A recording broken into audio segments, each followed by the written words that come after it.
En antiguas tumbas de las Américas se han encontrado espejos. El espejo es poderoso, concentra la fuerza del sol y revela nuestra identidad.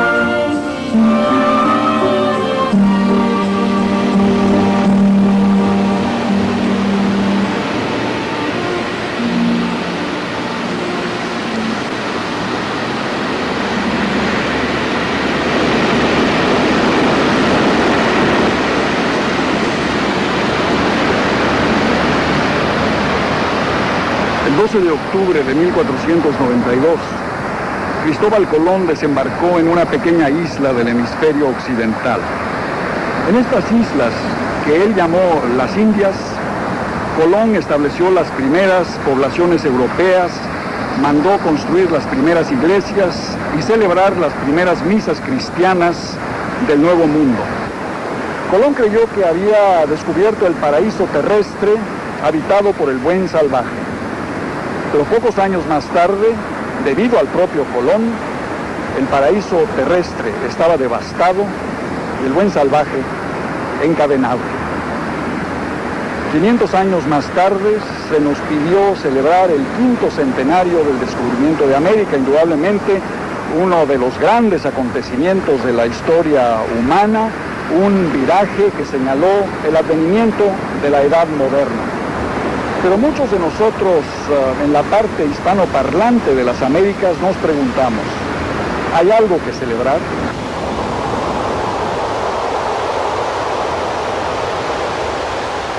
En Caracas o en México, en Lima o en La Paz, el 5º centenario nos sorprendió en un estado de profunda crisis. El desarrollo sofocado por la carga de la deuda. Cada niño que nace en Latinoamérica nace debiéndole $1,000 a un banco extranjero. Inflación, desempleo, pobreza, un sentimiento de frustración, frágiles democracias amenazadas por la explosión social.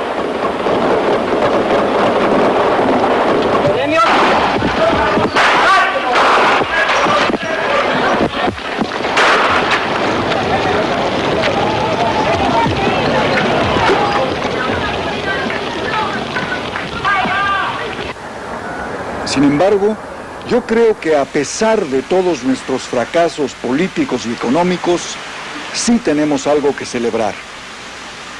La presente crisis latinoamericana ha demostrado la fragilidad de nuestros sistemas económicos y políticos. Muchos de ellos se han derrumbado. Y por contraste, lo que se ha mantenido en pie ha sido nuestra cultura, nuestra herencia cultural. La cultura que hemos sido capaces de crear durante los últimos 500 años, todos nosotros, descendientes de indios, de europeos y de negros, lo que hemos sido capaces de crear con la mayor alegría, con la mayor gravedad y con el mayor riesgo.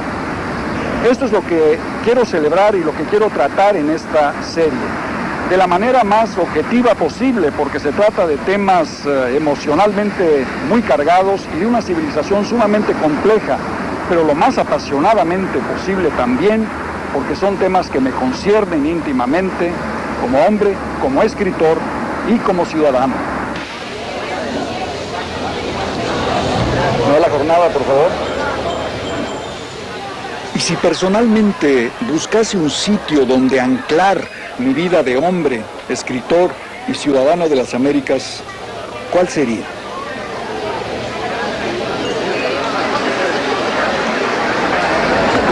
Mi abuelo solía venir todos los días a tomar su café en este viejo establecimiento, la parroquia, aquí en el puerto de Veracruz.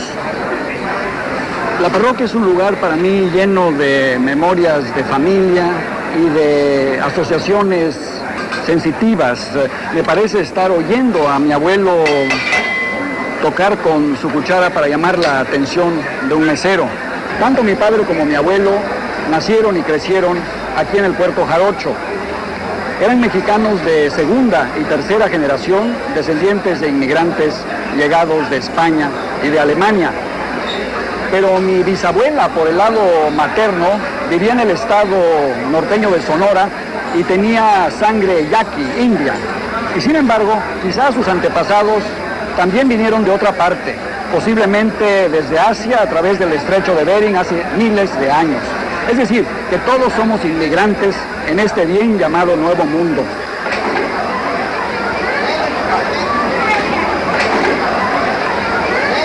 Todos llegamos de otra parte y todos llegamos portando verdaderas familias de cultura, indias, europeas, africanas, orientales. Todos somos portadores de estas culturas, a veces la carga ha sido ligera, a veces ha sido pesada, pero ninguno de nosotros existiría sin las biografías, la lengua y los sueños de nuestros antepasados. ¿Qué es lo que pasa? Cuando era niño, a menudo visitaba a mis abuelos aquí en Veracruz y mirando las olas me imaginaba que venían desde el Mediterráneo, desde Grecia y Sicilia y Andalucía, por el Atlántico hasta mis pies. Pero me gustaba imaginar también que las olas del Golfo de México regresaban hasta el Mediterráneo y España. Hoy me pregunto, ¿qué mensaje llevaría esta doble corriente? Bueno, si yo echara una botella al mar con un mensaje para España, le recordaría que en la América española somos algo más que españoles, somos indios y negros y sobre todo mestizos. América es un continente multirracial. Pero también le recordaría al Nuevo Mundo que la propia España no es solo la España cristiana, sino también la España árabe y judía. De esta manera, trataría de demostrarme a mí mismo que formo parte de una civilización extraordinariamente rica y compleja. Quisiera seguirle la pista a la botella que he arrojado a la doble corriente del Golfo de México al Atlántico, en busca de esa parte de nosotros que se encuentra en el corazón de España. ¿Acaso el corazón de España latió por primera vez en una de estas cuevas? El costillar de España las llamó Miguel de Unamuno. Y si hoy estas figuras fantásticas pueden parecernos esculturas modernas, dignas de un Giacometti, hay que pensar que hace 25, 30 mil años los hombres y las mujeres se acurrucaban a las entradas buscando protección del frío y de las bestias. Reservaron amplios espacios semejantes a catedrales subterráneas para sus ceremonias, ritos de iniciación, actos propiciatorios. No lo sabemos. Lo cierto es que dejaron una audaz caligrafía personal sobre el muro blanco de la creación. Una imagen animal de fuerza y fertilidad común a todos los cultos del Mediterráneo antiguo, el toro, símbolo del poder y de la vida.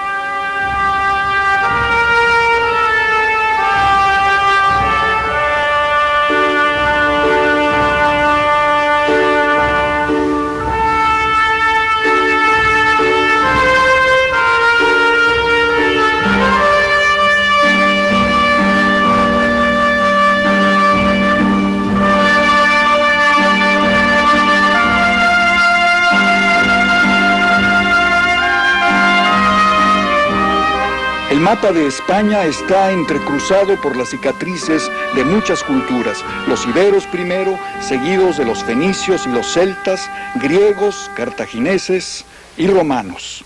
Una cabalgata de pueblos llegó hasta estas orillas. Todos ellos le dieron forma al cuerpo y al espíritu, no solo de España, sino de sus descendientes en el Nuevo Mundo. Los primeros iberos llegaron hace más de 3000 años, dándole a la península entera su nombre perdurable y dejando sus propias imágenes del toro en las llanuras de Guisando.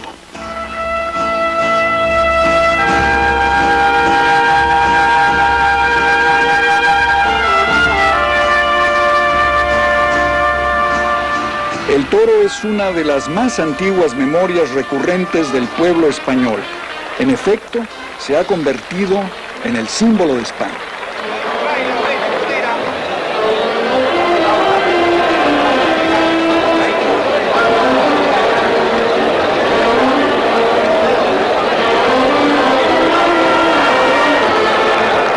El símbolo de la fertilidad y la fuerza, pero también de la inevitable relación entre el hombre y la naturaleza. Hace falta un espacio donde representar este acto simbólico. La Plaza de Toros se convierte así en el primer lugar común de España. Pero lugar común significa precisamente eso, un lugar de encuentro, un espacio de reconocimientos, un sitio que compartimos con otros.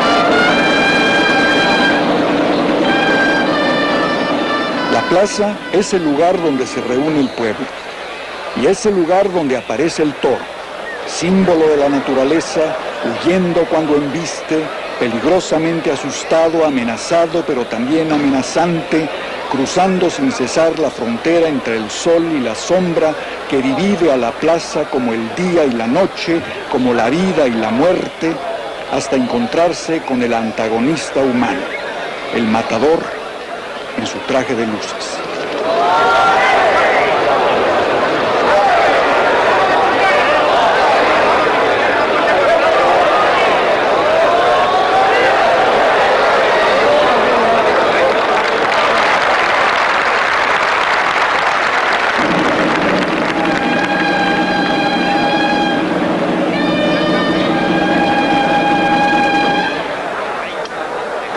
El matador es el protagonista de una ceremonia que rememora nuestra violenta supervivencia humana a expensas de la naturaleza. El toro es sacrificado porque el toro es sagrado. España nos obliga a mirar claramente este hecho. Sobrevivimos porque matamos a la naturaleza. No podemos evadirnos de esta necesidad. Nuestra necesidad es nuestra culpa. Y saberlo es algo que daña nuestras almas. España arranca las máscaras de la hipocresía puritana, transformando nuestra relación con la naturaleza, la memoria de los orígenes y de las necesidades de la humanidad en una gran fiesta de arte y de valor, quizás inclusive en una suerte de redención. También es un evento erótico. ¿Dónde, si no en la Plaza de Toros, puede un hombre adoptar estas actitudes? La corrida autoriza esta arrogancia, este exhibicionismo sexual.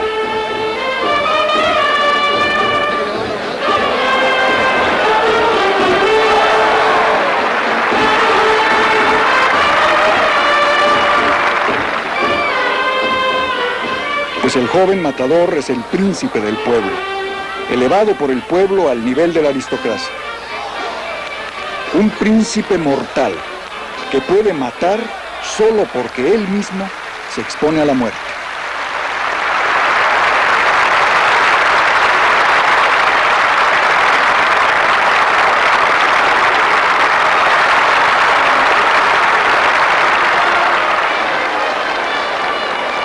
En este arriesgado ballet, el toro ve su muerte en la capa del matador y el matador ve su propia muerte en la cabeza del toro. Entre ambos riesgos surge el arte de la tauromaquia.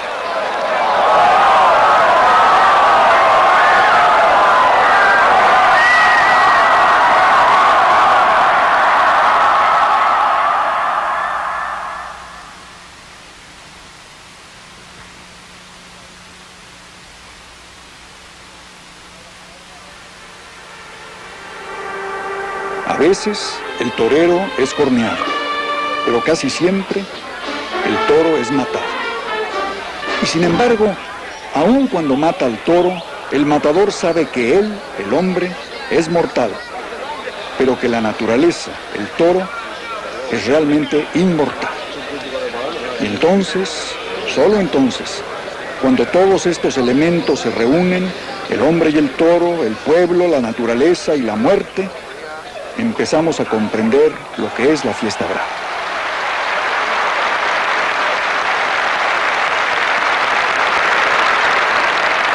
Hemos asistido a la hora de la verdad.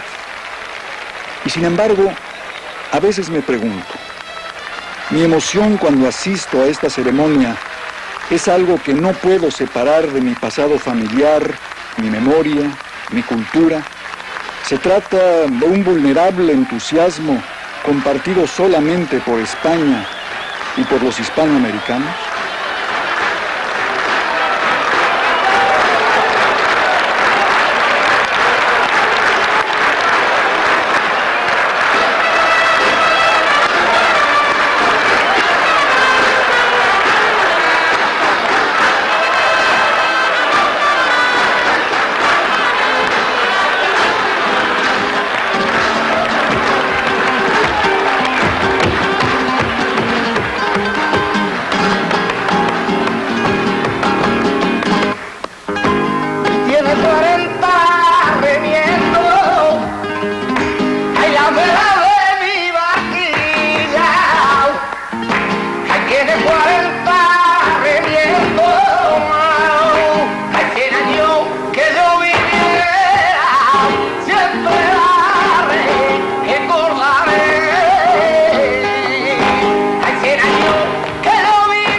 El segundo lugar común de España es el tablado flamenco, el espacio casi sagrado donde la tentadora gitana, Carmen, la diosa en movimiento, puede representar. Viene de muy lejos. La podemos ver en el piso de Pompeya y las muchachas bailadoras de Cádiz fueron la sensación de la Roma imperial. Marcial describe sus sabias ondulaciones y Juvenal dice que, incendiadas por el aplauso, las muchachas se derrumbaban al suelo agradeciendo con muslos temblorosos. Para Lord Byron, estas son las doncellas oscuras del cielo. Pero otro viajero inglés del siglo XIX, un poco más moralista, insistió en que si los bailes eran indecentes, los danzantes eran siempre castos. Pero como siempre en materia andaluza hay que darle la palabra final a Federico García Lorca, quien describió a los gitanos como mitad bronce, mitad sueño, y a sus mujeres, las bailadoras gitanas, como paralíticas de la luna. Sombra lo pasado. Es una distinción importante porque en el sistema de la música gitana andaluza el baile es el satélite del cante. El cante es el sol y el baile es la luna. Cante hondo, río de voces, lo llamó también Federico García Lorca. Una música antigua, atavística, híbrida, un imán musical que atrae hacia sí todo lo que encuentra en su camino, desde el muezín árabe hasta la última rumba cubana, pero siempre para hablar de lo más íntimo, de lo más profundo, el amor y la muerte, la nostalgia, la venganza, la madre, Dios, la esperanza y la desesperanza. A veces ni siquiera es una voz o un canto, es un grito en lucha consigo mismo, un grito se ha dicho no por debajo de la palabra, sino por encima de ella, tratando de decir lo que la palabra no puede expresar. Yo seré libre como los vientos y alcanzar la espera y llegar a ser viento y me haré dueño del sol y la luna y yo lo conoceré y la tristeza y la amargura.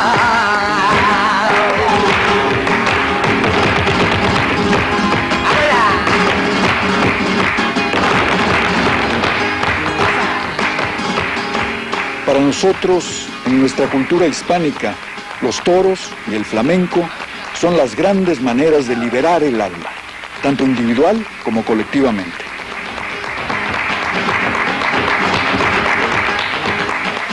La diosa del tablado es más que una hija del cielo. Es una criatura de la tierra, una diosa de los bajos fondos que hunde su taconeo en la tierra española. Los riscos abruptos, las altas montañas, las áridas mesetas y luego los ondulantes valles de trigo, olivar y chopos. De Galicia hasta Andalucía, de Extremadura a Valencia, norte hasta Aragón y al cabo a la quietud del centro, Castilla.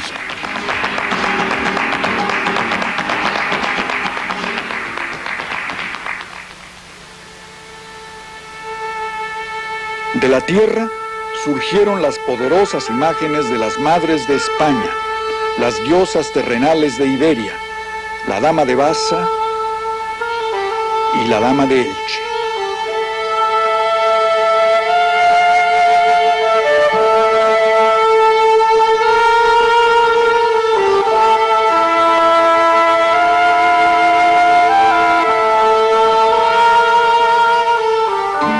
Pero la cultura ibérica fue absorbida por los romanos, que durante 1000 años dominaron el mundo antiguo. Herederos de la cultura griega, los romanos trajeron a Iberia la civilización urbana del Mediterráneo.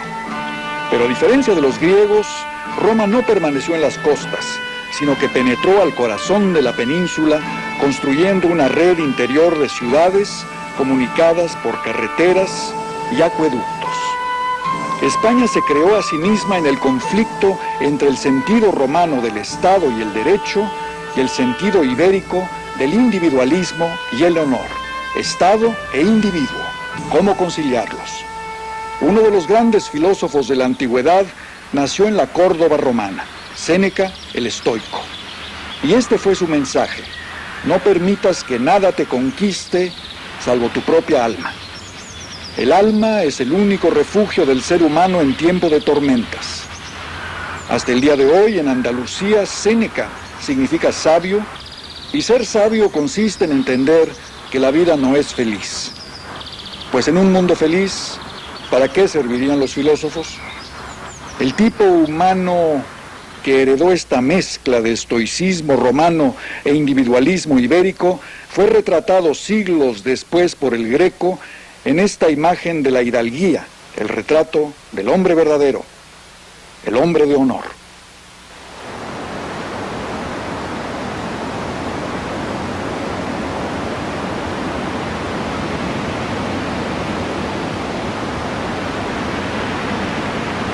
España sufrió un profundo proceso de romanización y aún un pequeño poblado provinciano como este en la serranía de Ronda tenía su propio teatro.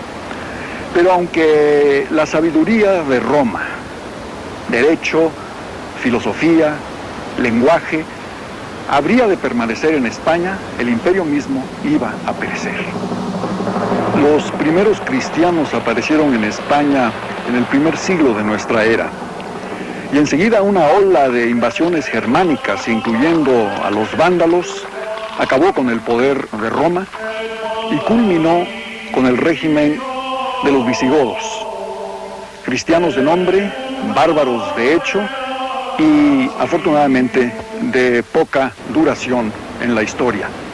Sus constantes pleitos por la sucesión entregaron cada vez más poder a los obispos y a la iglesia, de tal suerte que ésta entró en una situación de tensión a veces y de fusión a veces con el Estado, creando además una de las leyes casi constantes de la política española e hispanoamericana, que es la presencia de la Iglesia Católica en los asuntos públicos. Pero el hecho es que el cristianismo logró ser el catalizador de la historia de España, asumiendo todas las tradiciones anteriores. El cristianismo enriqueció intensamente las imágenes previas de España: Dios Padre, creador del mundo, y Dios Hijo, el Redentor que sufrió y murió por nuestra salvación.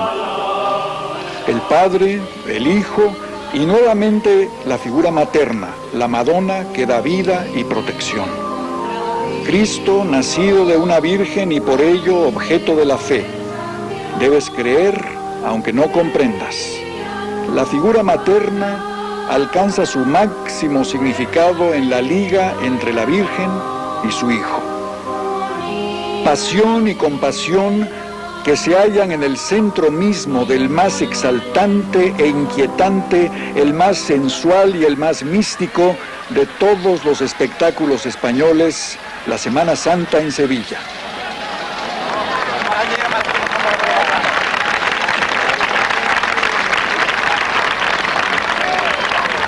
Más de 50 imágenes de la Virgen son llevadas en procesión por la ciudad entre el jueves en la noche y el sábado en la mañana.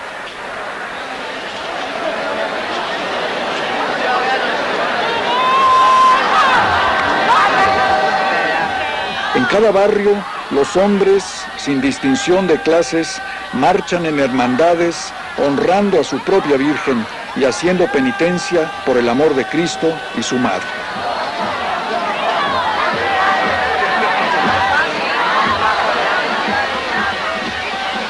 ¿Cuál es el sentido de esta fiesta multicolor, como la llamó José Ortega y Gasset? Se trata de un ejercicio de narcisismo colectivo, en virtud del cual Sevilla monta su propio espectáculo y se convierte en su propio espectador, o es un acto de autoconocimiento, de revelación de sí y de lealtad a la tradición, surgido de la entraña del pueblo andaluz.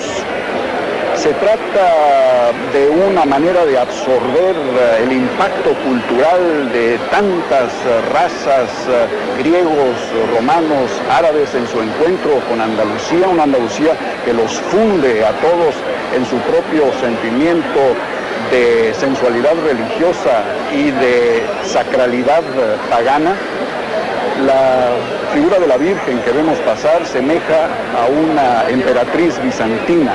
Se trata en realidad de una transformación de las más antiguas diosas orientales. Y de la misma manera, la Virgen transformará a las diosas del Nuevo Mundo, a las diosas aztecas, a las diosas madres del panteón mexicano. Se trata entonces de una previsión del papel sincrético cultural que España iba a jugar en el Nuevo Mundo. Es muy difícil para un extranjero contestar. Habría que ser andaluz en primer lugar, enseguida habitante de Sevilla, habitante inclusive de un barrio de Sevilla, miembro de una hermandad con derecho a participar en las cofradías que marchan cada Semana Santa para dar una respuesta siquiera aproximada.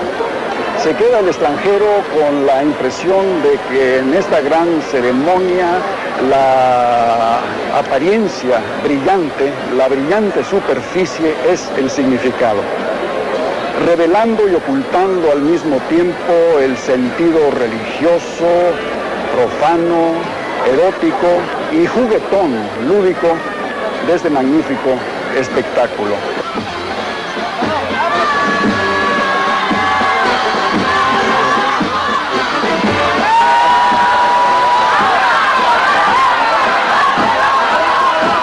Subrayo los elementos juguetones.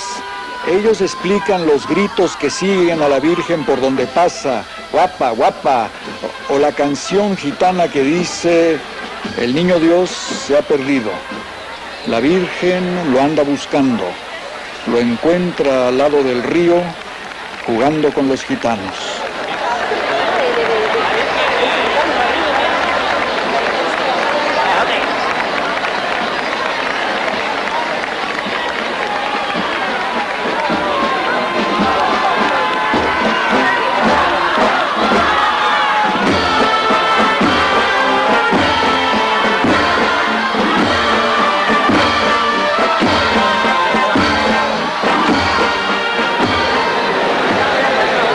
En la Semana Santa de Sevilla aparece otro rasgo común a España y a la América española, la turbulencia sexual revestida de anhelos de santidad.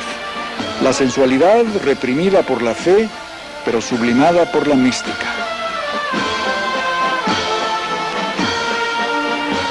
La Virgen ofrece poder y protección.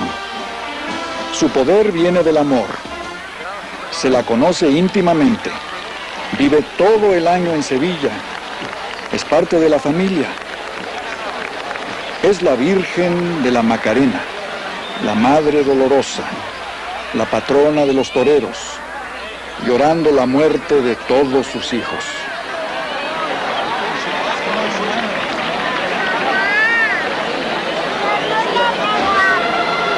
Después de las invasiones germánicas, el núcleo romano desapareció y el Mediterráneo sucumbió a la expansión del Islam. En 711, un ejército berberí zarpó de Marruecos y desembarcó en Gibraltar, Jebel Tarik, el nombre del general invasor. Los reinos godos, divididos, ofrecieron escasa resistencia. Los ejércitos islámicos extendieron su poderío hasta el norte de España. Fueron detenidos por Carlos Martel en Poitiers en 732 y el resto de Europa no fue parte del Islam. Pero dentro de la propia España, de acuerdo con la tradición, primero fueron detenidos por el jefe godo Pelayo en 722 en la batalla de Covadonga. Aquí, entre las nieblas de los valles y montañas de Asturias, el núcleo cristiano sobrevivió, avanzando lentamente hacia el sur a lo largo de los siglos.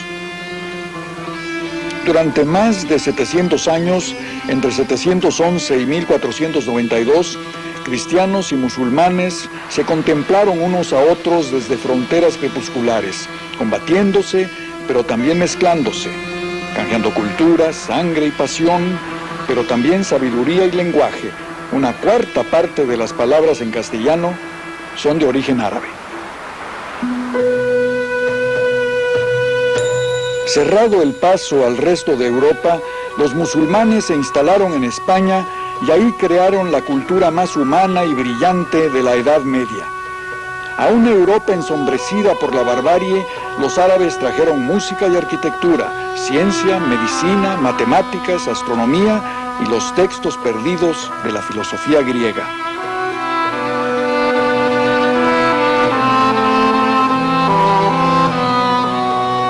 En Córdoba, capital de la España musulmana en su apogeo, se construyó la más grande mezquita de la Europa occidental.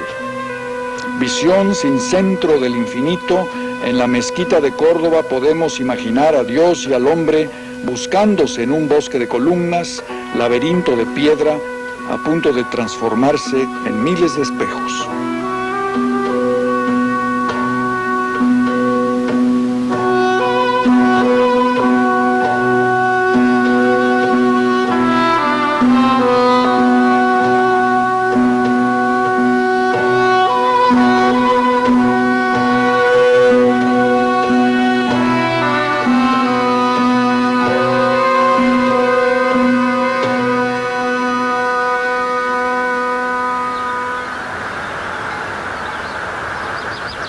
Granada fue la capital del último reino árabe en España.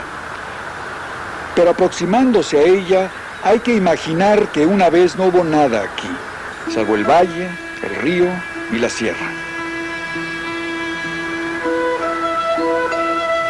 Y entonces se escuchó una voz ordenando: construid aquí un jardín cuya belleza no pueda compararse a nada en este mundo. Construir a la luz de las antorchas un palacio y llamadlo Alhambra, que significa la Ciudadela Roja. Así le habló la voz de Dios a su pueblo.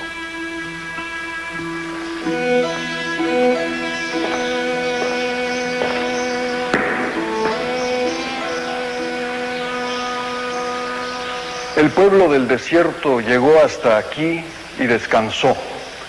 Y quizás se necesita haber sentido la sed del desierto para haber inventado un oasis tan extraordinario de sombra y de agua como este, el palacio y los jardines de la Alhambra.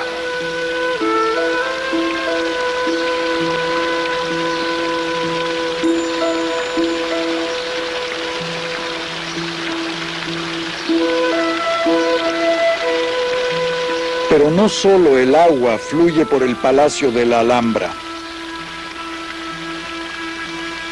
Como el Corán prohíbe la representación del cuerpo humano, este se convirtió en un edificio escrito.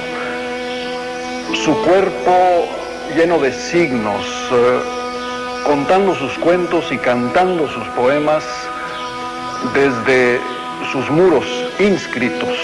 Una especie de grafito celestial en el que la voz de Dios se vuelve líquida y los placeres del arte, el intelecto, el amor pueden ser gozados.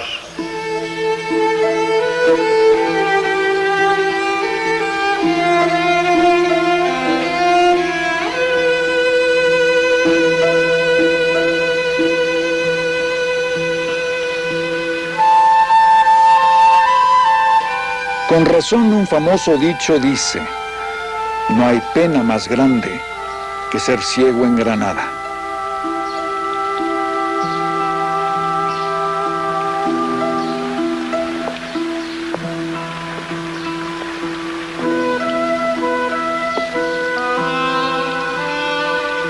Pero en tanto que esta civilización sensualmente magnífica e intelectualmente excitante florecía en el sur de España, en el norte cristiano, las duras realidades de la guerra y de la fe militante excluían semejantes placeres.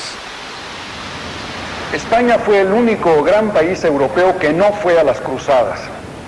Tuvo que dedicar toda su atención a su propia cruzada interna, a su combate contra los moros en la península. España había sido perdida, ahora España tenía que ser recuperada. Tal fue el sentido de la gran empresa que concentró la atención de la España cristiana durante 700 años, la Reconquista. Una sociedad organizada para la guerra y la expansión territorial. Moviéndose hacia el sur a lo largo de los años, los ejércitos cristianos levantaron ciudades fortaleza y fundaron comunidades locales.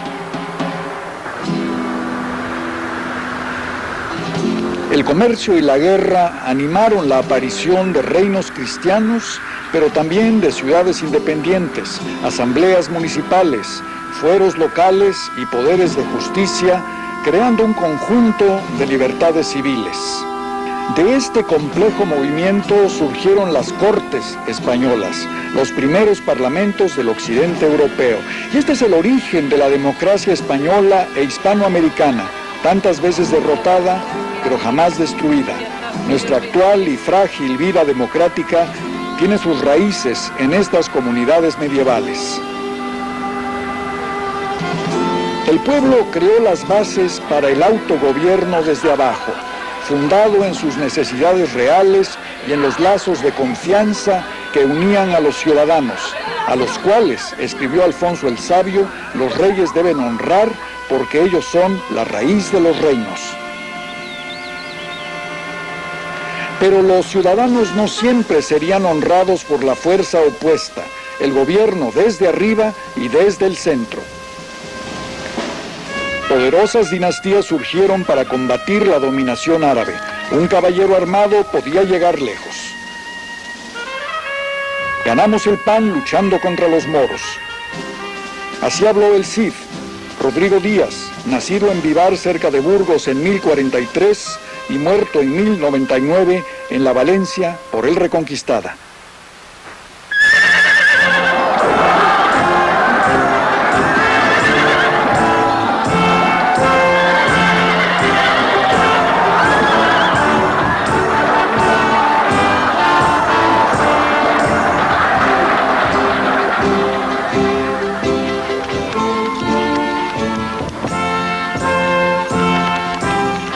Soldado, guerrillero, vengador de la honra familiar, el Cid es quizás el primer gran caudillo español y por lo tanto hispanoamericano.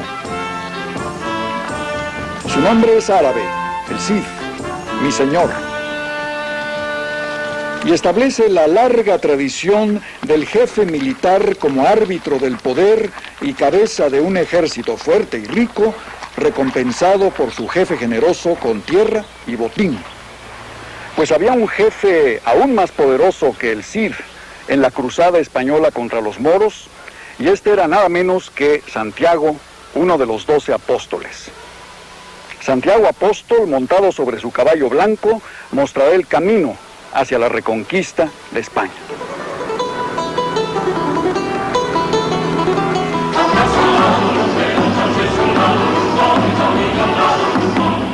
Santiago Matamoros, conmemorado en el sitio mismo donde los fieles peregrinos creen que está enterrado. Santiago, el mayor santuario de toda Europa. Y toda Europa viene a Santiago de Compostela siguiendo la Vía Láctea. Los peregrinos a la Catedral de Santiago eran recibidos por los ángeles sonrientes en el bien llamado Pórtico de la Gloria.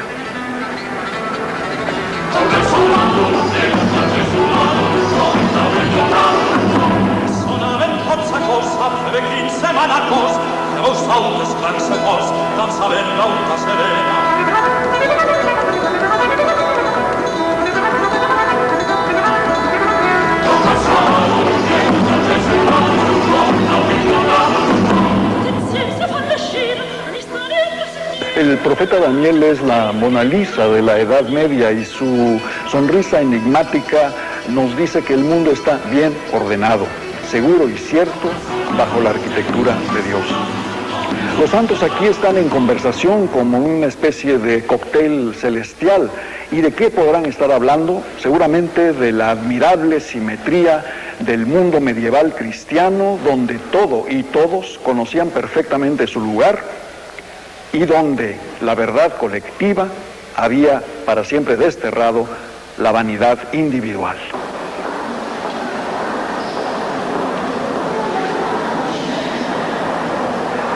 Esta mujer ha estado rezando aquí durante 1000 años y durante un milenio los peregrinos han tomado el camino de Santiago.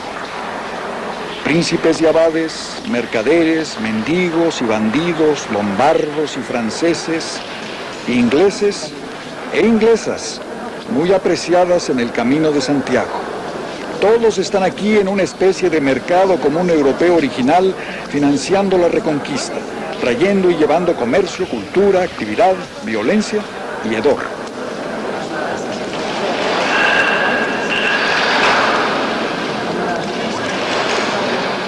El gran botafumeiro de plata describe un inmenso arco dispensando incienso para atraer la gracia sobrenatural y dispersar los olores naturales.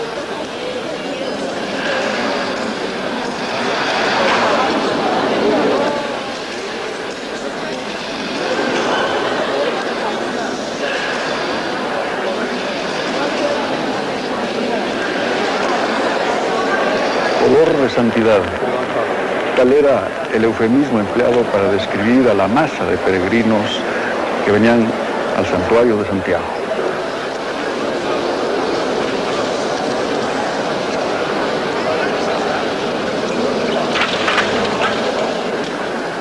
Durante toda la era medieval, la España cristiana estuvo comprometida en una lucha religiosa, política, moral y cultural única en el occidente europeo, en guerra contra el enemigo moro, empeñada en convertir tanto al musulmán como al judío, y sin embargo, abrazándoles a ambos, mezclando las tres culturas en lengua, sangre, arte, costumbres y sueños.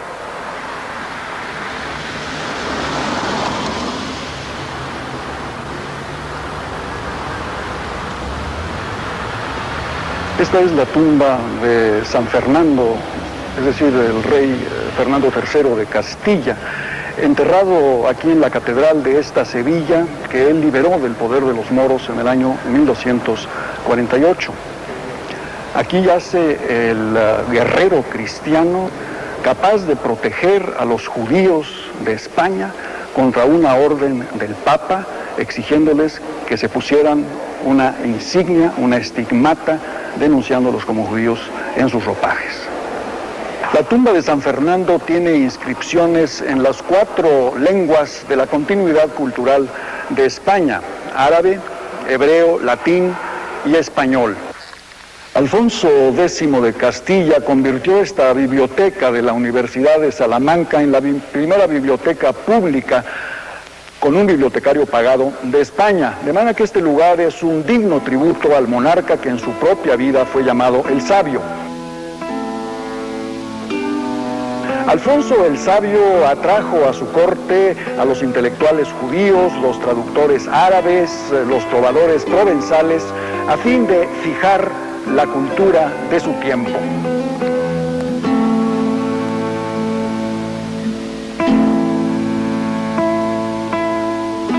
Los traductores tradujeron la Biblia, el Corán, la Cábala, el Talmud, los cuentos indostánicos y también la primera versión occidental de un juego árabe, el ajedrez.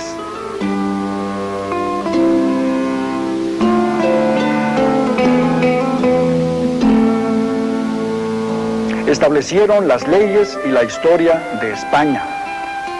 Y lo hicieron no en latín, la lengua de la clerecía, sino en español, la lengua del pueblo. Al morir Alfonso en 1284, la conciencia de España como una sociedad policultural había llegado a su apogeo. Alfonso fue enterrado en una capa de diseño musulmán con la palabra árabe balaka, bendición, bordada en ella.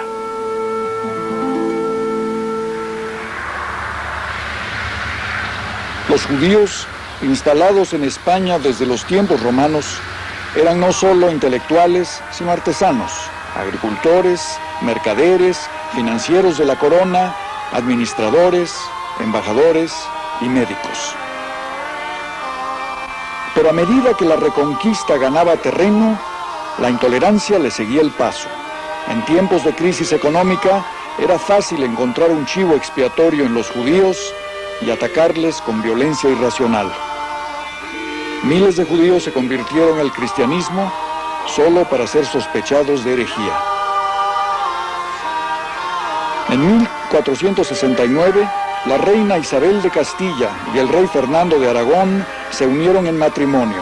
2 monarcas fuertes lograron unificar a España. Durante su reino, estatutos proclamando la pureza de la sangre y la ortodoxia de la fe como criterios de hispanidad permitieron a la Inquisición fortalecerse persiguiendo a un número creciente de supuestos herejes.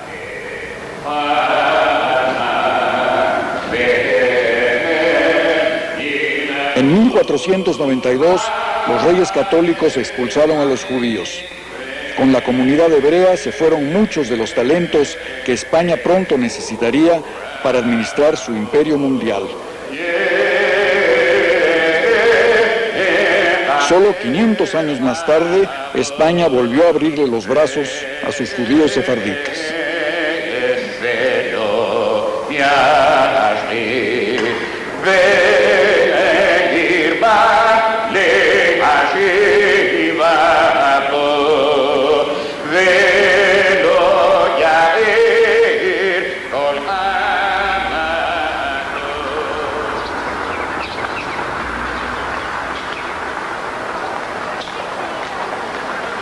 Pero en lugares como la Universidad de Salamanca, los intelectuales trataban de crear una alternativa pluralista y cuestionante a la creciente ortodoxia de la corona.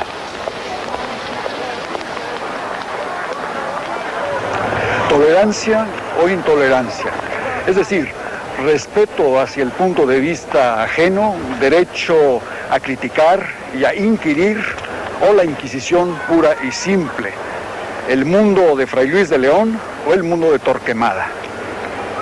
La mezcla cultural y étnica o la raza pura, es decir, en España, judíos, moros y cristianos, o solo cristianos limpios de toda mancha.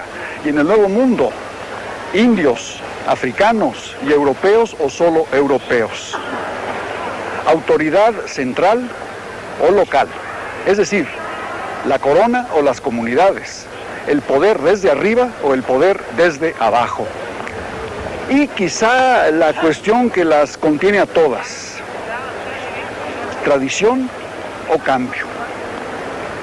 Estas alternativas habrían de dividir durante siglos a los mundos hispánicos en España y en las Américas. Mucha sangre sería derramada a causa de ellos. Y quizás solo ahora nos estamos dando cuenta de que nuestra verdadera fuerza reside en la continuidad a través del cambio. Pero en 1492, Isabel y Fernando fueron movidos por una visión implacable de unidad cristiana, reconquista y expansión.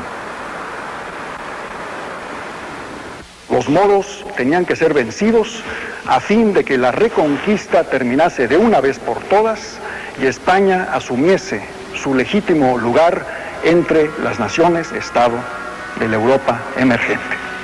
1492 se convirtió en el año crucial de la historia de España.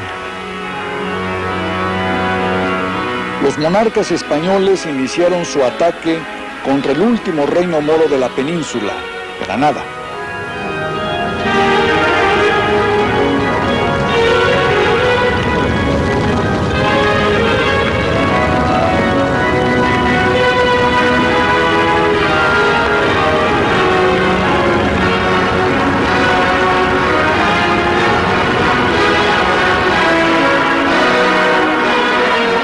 A la cabeza de su ejército triunfal, los reyes católicos recibieron las llaves de la ciudad.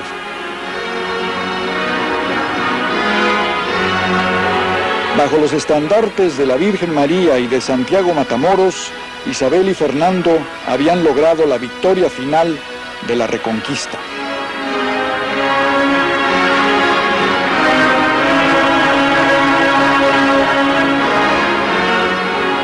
Aquí, en el corazón de la mezquita de Córdoba, una iglesia cristiana se introduce como una quilla gigantesca, simbolizando la derrota del Islam en España.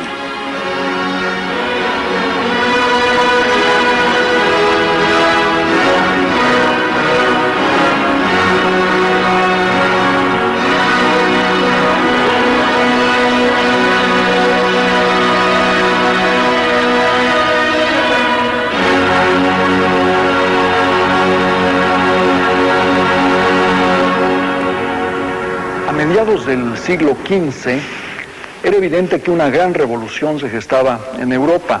El progreso en la navegación incrementó el comercio y el contacto entre los pueblos, en tanto que la invención de la imprenta causó una enorme curiosidad y un afán de saber más y más. Los hombres de ciencia se preguntaron si nuestro pequeño planeta podía seguir siendo considerado el centro del universo. Se preguntaron también acerca de la forma de la Tierra.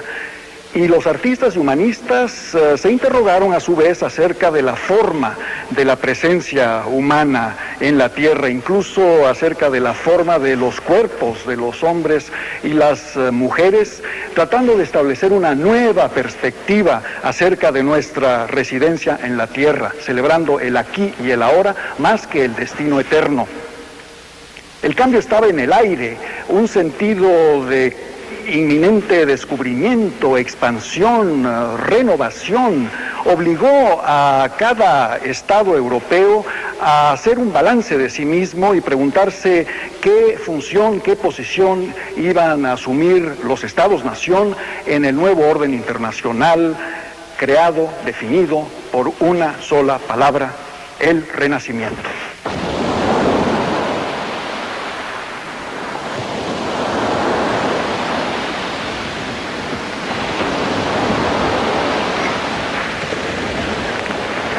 Estamos en Cabo de Roca, en Portugal, la punta más occidental del continente europeo, porque después de todo fueron los portugueses quienes inauguraron la gran era de las exploraciones y descubrimientos en busca de nuevas rutas hacia el oriente. Gracias a hombres como el infante Enrique el Navegante, quien acumuló todo el saber marítimo de su época, perfeccionó la cartografía e inventó barcos de traslado, de diseño y de maniobra más fáciles como la carabela. Los portugueses pudieron descender hacia el sur por la costa de África, dar la vuelta al Cabo de Buena Esperanza y llegar hasta el Océano Índico. Pero la ruta seguía siendo sumamente larga.